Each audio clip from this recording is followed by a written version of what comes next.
E hoje eu gostaria de conversar um pouquinho com vocês sobre duas outras organizações internacionais que, na verdade, se valem de um modelo um pouco diferenciado de organizações internacionais, sobretudo a União Europeia, né?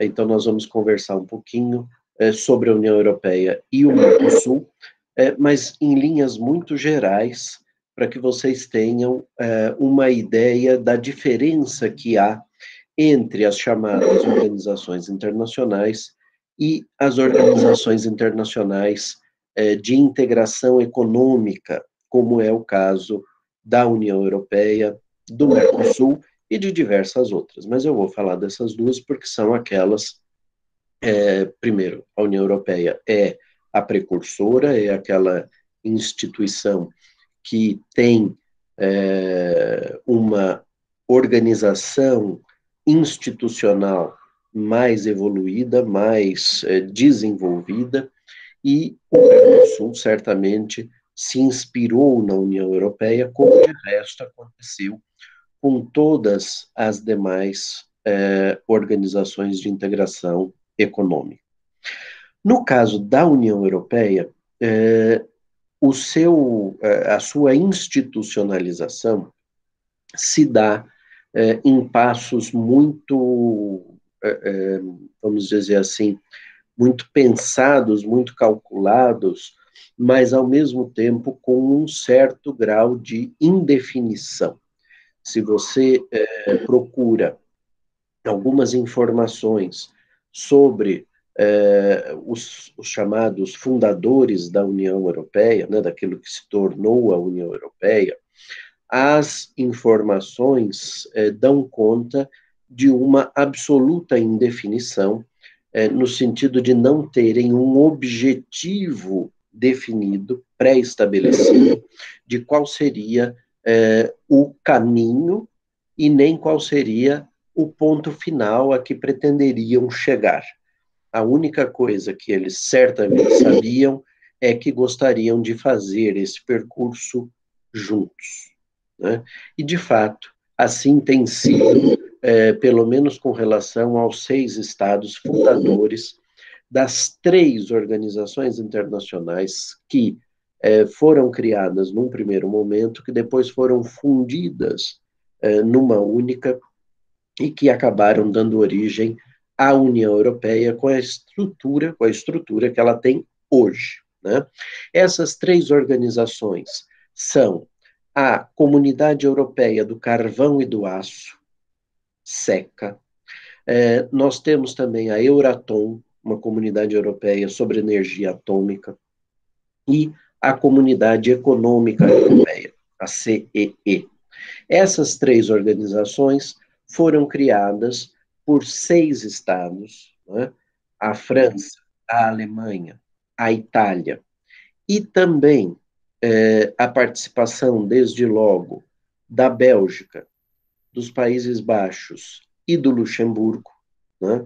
E aí você pode me perguntar, mas por que esses 3 estados?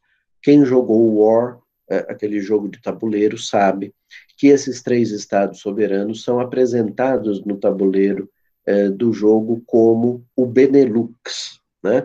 O Benelux foi vamos dizer assim, precursor dessas organizações internacionais de integração econômica e que congregava Bélgica, Netherlands e Luxemburgo, né? Daí a expressão, o acrônimo Benelux, né? Então, essas 3 entidades soberanas já tinham se reunido, mesmo antes da guerra, para organizar algumas atividades em comum, e inclusive o estabelecimento de uma paridade monetária, né, que manteve a circulação do dinheiro interno de cada uma das nações, mas havia uma paridade entre essas moedas, né? Então, como eles já tinham uma experiência prévia, a Alemanha, a França e a Itália que decidem criar essas instituições convidam esses estados para participar desses primórdios da União Europeia. As comunidades envolvem temas importantes, né? A Europa estava destroçada do ponto de vista econômico e era preciso criar um espaço comum econômico, essa era a intenção dessa terceira instituição que mencionei, a CEE. Havia o problema do uso, da exploração e do uso da energia atômica, com a percepção que a Segunda Guerra Mundial traz do impacto que o uso nocivo da energia atômica, como acontecera com as bombas que foram lançadas sobre Hiroshima e Nagasaki, e também o problema relevante na região da Alsácia-Lorena, uma região que hoje pertence ao território francês, mas que já fora do território alemão, que é uma região rica em minério de ferro e carvão mineral, e, portanto, tem a condição, vamos dizer assim, de produção de aço, né? E essa região que estava na origem de sérios problemas entre essas duas nações, a França e a Alemanha, acaba também sendo objeto dessa integração, e essas três comunidades praticamente estabelecem a premissa de que esses estados, esses 6 estados que compõem as chamadas comunidades europeias, por isso que vocês podem encontrar em textos antigos a menção às comunidades europeias, porque eram 3 organizações internacionais que nascem pelo viés clássico, ou seja, há tratados constitutivos, estabelece-se uma sede, estabelecem-se objetivos específicos, né, para cada uma delas, então, economia, energia atômica, carvão e aço, e essas atividades serão, então, reguladas por decisões tomadas em conjunto por esses 6 estados, que passam, então, e aqui está a inovação, passam, então, a desenhar mecanismos de compartilhamento da soberania. Praticamente, a SECA, a CEE e a Euratom, Comunidade Europeia, eu não falei a sigla, acho, Euratom, Comunidade Europeia da Energia Atômica, tá? Então, eles passam a compartilhar a sua soberania, e aqui está a diferença relativamente às organizações internacionais de caráter clássico. Naqueles temas descritos no Tratado Internacional Constitutivo das Comunidades, prevê-se a tomada de decisões conjuntas entre esses estados, segundo um sistema de ponderação dos votos, de acordo com alguns critérios também descritos nos tratados constitutivos, tá? Isso vai produzir um período de estabilidade política interna na Europa, sem ameaças de guerra, sem ameaças de conflitos entre esses estados. Então, lembrando, Itália, Alemanha, França e os 3 que compunham já o Benelux, Bélgica, Países Baixos, que é o nome oficial da Holanda, né? A Holanda é um dos reinos que compõem o Reino dos Países Baixos, e o Luxemburgo, tá?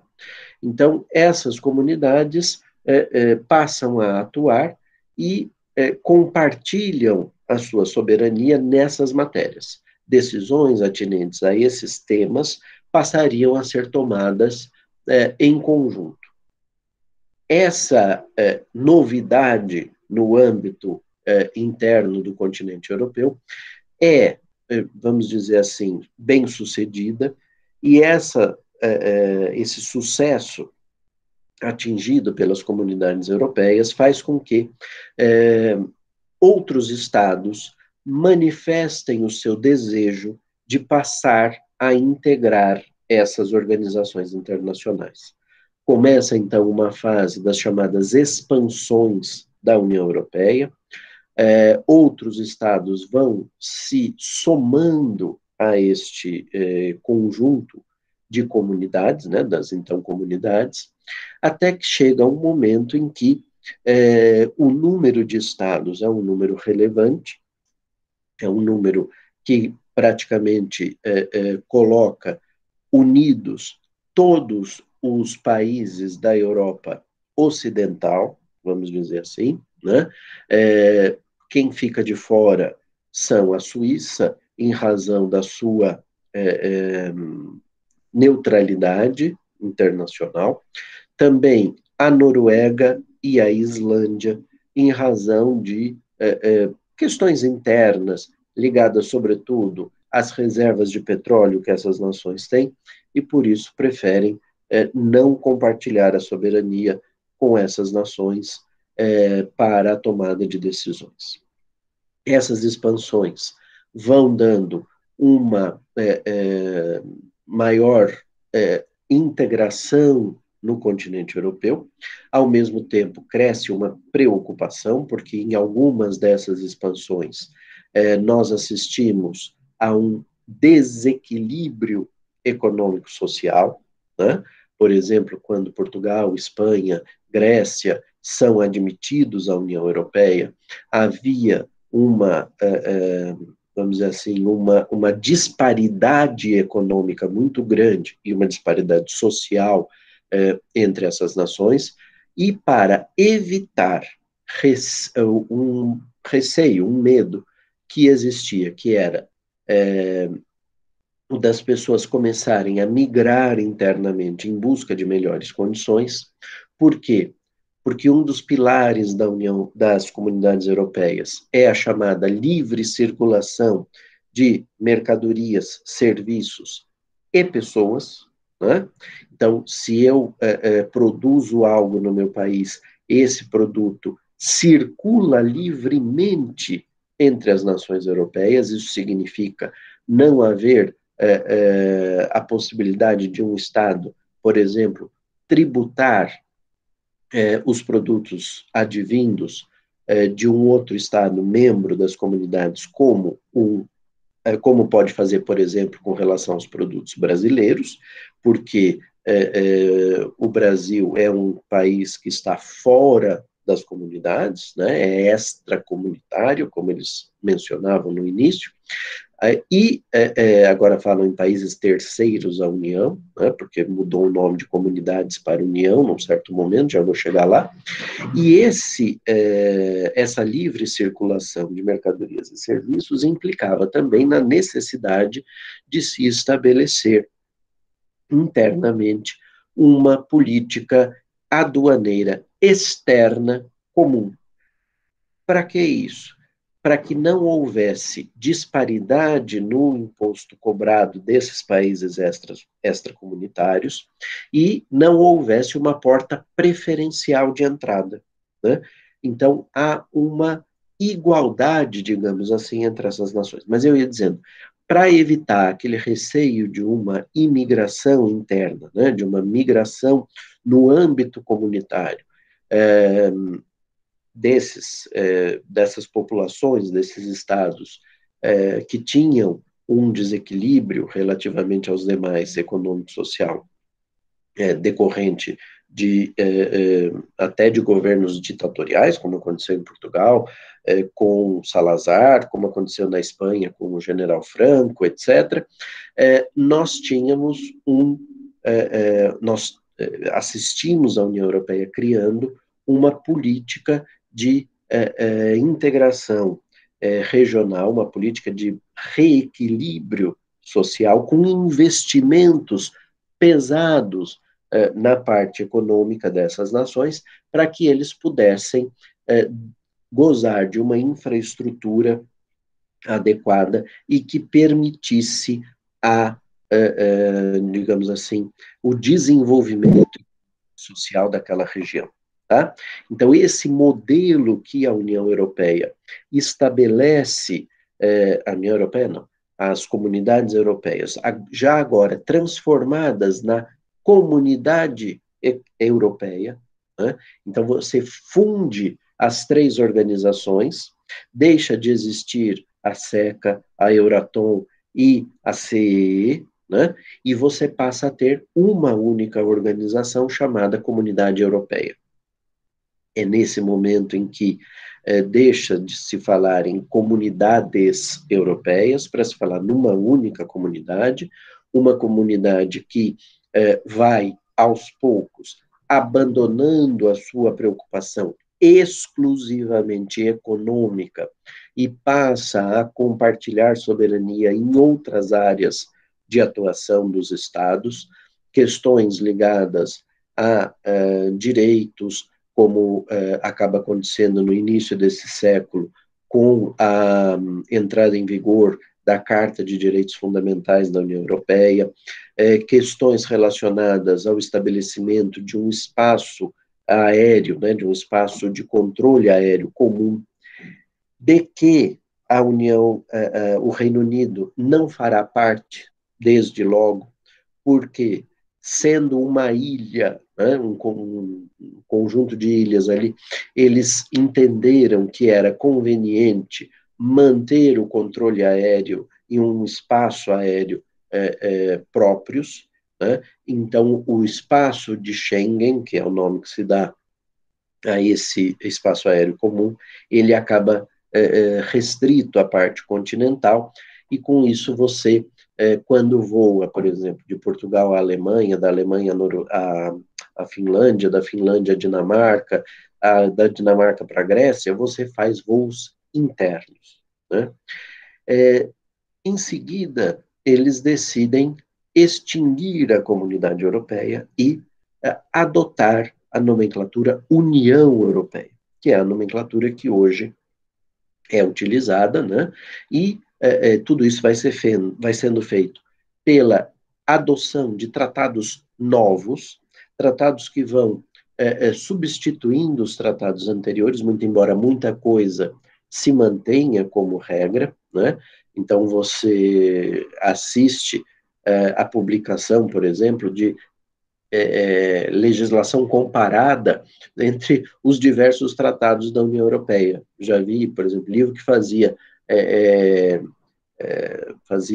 comparação entre os tratados originários, o Tratado de Maastricht, o Tratado de Amsterdã, o Tratado de Lisboa, porque eles vão mudando a estrutura organizacional da União Europeia, avançando numa institucionalização, mudando nomes dos órgãos, reestruturando alguns, extinguindo outros, e assim sucessivamente. Quer dizer, é um modelo muito dinâmico e, ao mesmo tempo, um modelo que não se confunde nem com uma federação, porque para alguns assuntos cada Estado continua tendo absoluta independência para tomar algumas decisões, muito embora isso cada vez seja menos perceptível, e também não seja uma confederação, como acontece com a Suíça, né, a Confederação Helvética, em que várias nações se uniram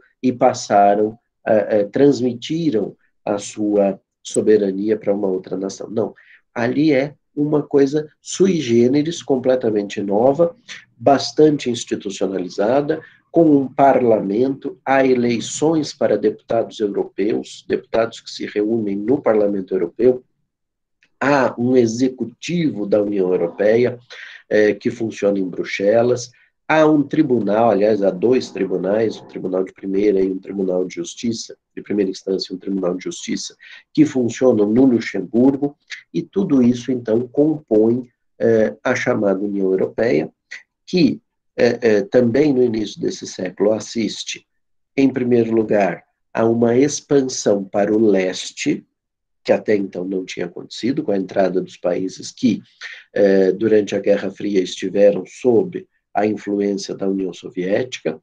Há também a entrada em vigor de uma moeda única, né, comum aos Estados-membros da União Europeia, que o Reino Unido não adotou, o Reino Unido continuou vinculado à circulação da Libra, né? E por que que o Reino Unido pôde fazer isso? Por que que, por exemplo, em matéria de direito internacional privado, por exemplo, a Dinamarca também não aderiu a boa parte dos regulamentos em matéria de conflito de leis no espaço? E a resposta é a seguinte, é que a União Europeia e as comunidades antes dela partem do seguinte pressuposto. Se você está desde o começo, qualquer mudança futura, você pode escolher se aceitará ou não. Você faz uma opção por estar dentro ou fora, um opt-in ou um opt-out. E os estados que aderem, então vamos imaginar, criou aqui em 40 e poucos. Daí você vem, em 1980 alguém aderiu. Tudo o que foi compartilhado antes de 1980 não pode ser escolhido, não pode haver opção. O que faz muito sentido, porque se eu estou entrando agora, e agora o estágio de integração é esse, tudo que veio antes eu preciso aceitar. O que vai ser compartilhado depois, para quem entrou nos anos 80, esse Estado pode fazer o opt-in ou o opt-out. Quem, todavia, entrar hoje na União Europeia, não escolhe. Recebe tudo o que tem de atual. Então, tem que entrar, e só daqui para frente é que vai poder fazer as opções. E é por isso que, por exemplo, o Reino Unido decide não adotar a moeda comum. Né? Mas, de modo geral, todos os estados usam o euro agora, já com o Brexit, né? Então, o euro é a moeda comum da União Europeia, ela é gerenciada do ponto de vista financeiro, monetário, pelo Banco Central Europeu, que é uma instituição da União Europeia, mas os estados têm uma certa liberdade, não nas cédulas, mas nas moedas, né? Ficou definido que a moeda com o valor de face, a parte da moeda, né, o lado da moeda com o valor de face é padronizado, mas o verso pode trazer, digamos assim, elementos nacionais. Né? Então, cada país pôde optar por o que iria cunhar nas moedas no verso. Né? Eu morava em Portugal na ocasião em que o euro entrou em vigor. Né? Então, vocês imaginem a situação de pessoas que, desde que nasceram lá em Portugal, lidavam com um dinheiro que sempre foi o mesmo, que poucas vezes desvalorizou, chamado escudo, né? E, de um dia para o outro, o euro entra em vigor. Eu me lembro, no intervalo de aula, na primeira semana em que o euro entrou em vigor, nós fomos tomar café no intervalo e um colega meu do mestrado, depois eu perdi contato com ele, mas ele começou assim, a fazer uns cálculos do tipo, ela está me cobrando tantos centavos de euro, tantos centavos de euro equivale a 100 escudos, eu vou pagar com essa nota, com essa moeda de 1 euro, por exemplo, 1 euro equivale a 200 escudos, ela precisa me devolver 100 escudos, 100 escudos são 50 cêntimos, que eles chamam de cêntimo ao invés de centavo, como a gente. E eu peguei e falei assim para ele, falei, olha, você vai enlouquecer se você ficar convertendo tudo assim o tempo inteiro, começa a pensar em euro, né? Imagina, eu que assisti até aquela altura, até a entrada do real, só eu peguei no Brasil 7 ou 8 moedas diferentes, né? Eu estava mais do que acostumado com essa troca de valor de face, de moeda, dinheiro carimbado, dinheiro cortando zero, dinheiro com unidade real de valor, etc, etc. Então, eu sabia lidar com isso e eles não sabiam. Foi uma experiência curiosa do ponto de vista sociológico, porque, de fato, eles tinham uma novidade diante de si, né? E nós estávamos muito acostumados, os brasileiros estávamos muito acostumados com isso. Bom, então, esse modelo da União Europeia vai servir de inspiração para a criação do Mercosul, né? E o Mercosul, em princípio, era uma iniciativa entre Brasil e Argentina, apenas, né? No governo José Sarney, no governo Raul Alfonsín, na Argentina, a ideia era criar um mercado comum entre os dois estados que congregasse apenas esses países. Só que o Paraguai e o Uruguai pleitearam a entrada, e, de fato, a entrada desses estados, para eles, fazia todo o sentido possível, porque, havendo um mercado comum entre Brasil e Argentina, que eram economias muito maiores, e são até hoje economias maiores do que as do Uruguai e do Paraguai, se eles ficassem de fora, eles iam ter muitas dificuldades, né? E o Mercosul, ao contrário do que acontece com a União Europeia, no meu modo de ver, já nasceu torto. O que eu quero dizer com nasceu torto? Ele tem uma dificuldade que a União Europeia não teve. Nós, se fôssemos ponderar os votos das nações, o Brasil, em face do Uruguai, do Paraguai e da Argentina, se nós usássemos produto interno bruto, balança comercial, população, qual fosse o critério que nós usássemos para tentar ponderar os votos das nações, o Brasil saía na frente e iria monopolizar o bloco. Isso é inviável. Se você quer fazer uma integração, não pode todo o poder ficar na mão de um único país. Por outro lado, uma adoção de um sistema de maioria ficava dificultado, primeiro pela circunstância de serem 4 estados, e depois o Brasil não se mostrava, e eu acho que corretamente, não se mostrava muito aberto a essa possibilidade, porque, de fato, tendo uma cultura, uma língua um pouco diferenciadas, nós, e uma história bastante diferenciada, né, o modo como se deu a independência do Brasil, a manutenção da unidade nacional, algo que os estados que surgem da América Espanhola não conseguiram fazer, isso tudo desequilibrava e continua desequilibrando o sistema de votação no âmbito do Mercosul.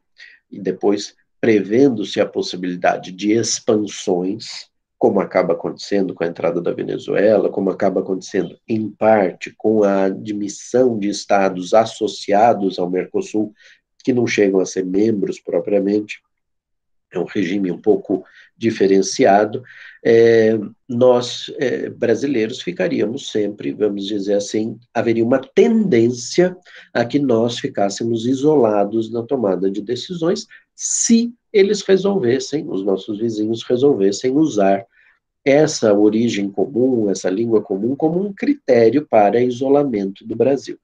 E por isso não era também viável o voto, a adoção do sistema de voto por cabeça. Consequentemente, aquela ideia típica das Assembleias Gerais, né, de que cada estado vale um voto. Consequentemente, o sistema adotado para a tomada de decisões foi o do consenso. Então, quer dizer, basta que um estado qualquer empaque, não queira avançar nesse ou naquele sentido, e as decisões no âmbito do Mercosul ficam dificultadas ou até inviabilizadas, né? Apesar do Mercosul ter a sua estrutura organizacional, uma secretaria que funciona em Assunção, no Paraguai, ter um órgão de solução de controvérsias que hoje é chamado de Tribunal do Mercosul, né? Um tribunal que não tem assim uma função muito ampla, mas tem a sua função. Tudo isso vai dando ao Mercosul uma sobrevida mas, de fato, o planejamento inicial, que era o de alcançar a União Europeia, em termos de evolução da integração econômica, nem isso foi feito, né?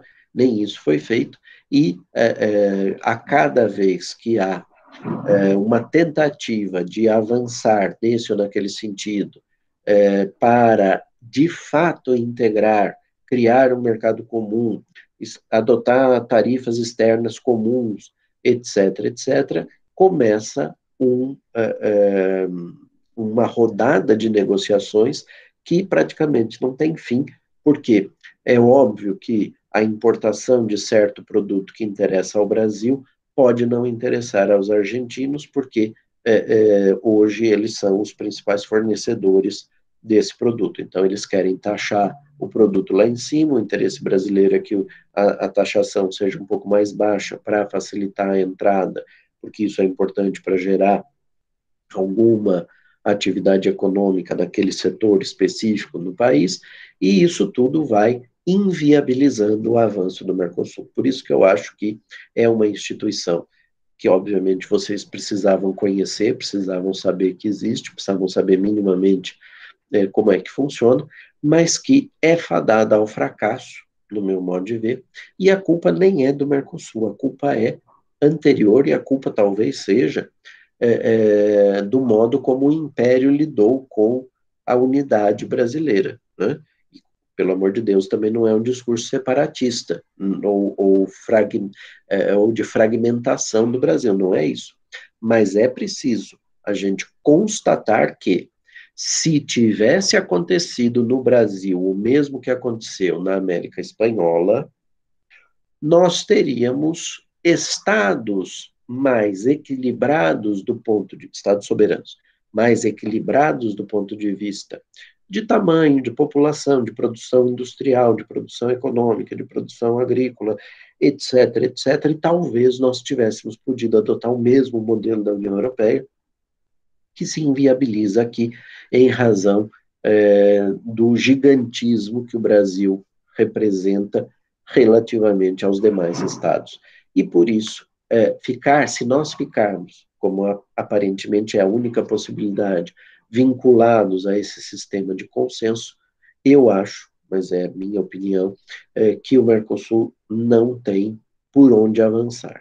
Vai ser sempre muito difícil encontrar é, esse consenso que foi alcançado algumas vezes, mas é muito, muito complexo de ser alcançado. Então, eu sou, vamos dizer assim, bem cético com relação a um avanço do mercado comum do Cone Sul.